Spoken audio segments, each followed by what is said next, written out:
Hey, what's up, everybody? True Boxing here. Thank you for coming back to Get Hit with the Truth. So today we're doing the Catterall versus Prograis Is On video, as Jack Catterall, the former world title challenger, is set to return Saturday, August 24th, fighting for his second time this year when he battles former two-time junior welterweight champ Regis Prograis, who is fighting for his first time this year in the main event of a DAZN card on August 24th.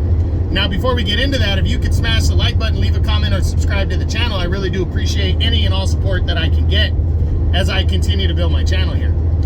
So, you know, I was really excited about this, and still am, that this fight is taking place. I'm a fan of both fighters.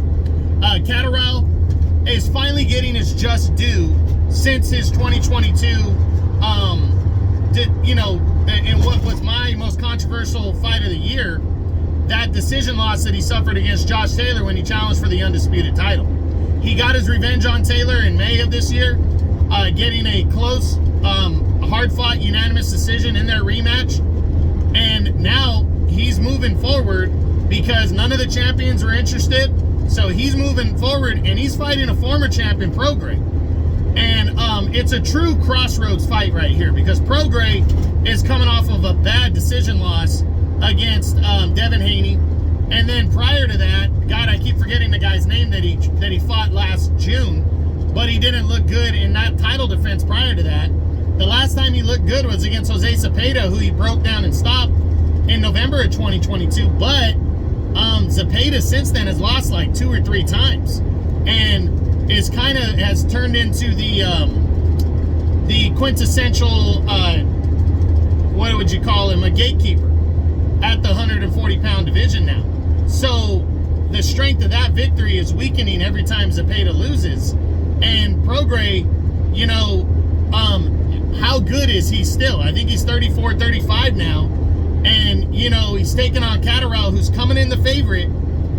And I really think this is do or die for Prograis. But for Catterall, it's kind of a do or die fight for him too, because there's still, I always talk about this with fighters, there's a mystique to a fighter that hasn't been truly defeated yet.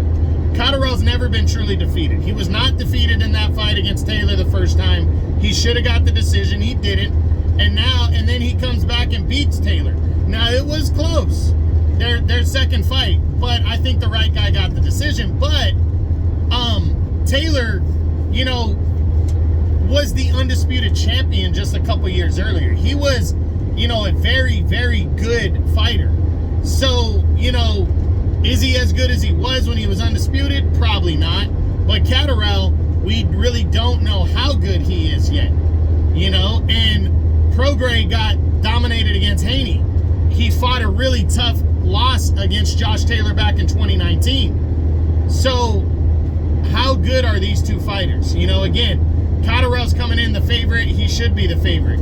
It's going to be interesting how these two guys match up and how this fight goes. I can't wait to see it. I really can. I think it's a good one. It should count as a WBO eliminator, because Arnold Barboza Jr. has never won an eliminator to lock up that top spot. Catterall's number 2. I think Prograis like back at number 7. I think this would be a good move for the WBO to make this a mandatory fight, to get in line for Tio, if they're not going to mandate Barboza as the top guy. But the winner of this fight can put a lot of pressure on Barboza and on the WBO. And I just think this is a perfect top 10 fight to move into a title shot next. You know, because you got a bunch of brand new champions at 140. You got Puello, who's got 2 mandatories due. So he's going to be locked up through the first half of next year. You got Liam Paro, that if he takes an optional next, he's gonna be locked up in the first half of next year. You got Isaac Cruz, who eventually is going to have to make a mandatory if he's still champion. And then Teofimo Lopez. So these belts, there's only going to be a couple available, but the winner of this fight is right there knocking on the door. I think a win for Prograis moves him back into the top 5. And I think a win for Catterall locks up the number 3 spot, you know, or you could even argue number 2. You can argue that point, you know, with Tio. So it's going to be interesting to see what happens Saturday, August 24th on DAZN. Catterall versus Prograis is on in a junior welterweight 140-pound showdown. I hope you enjoyed the video. If you did, smash the like button, leave a comment, or subscribe to the channel.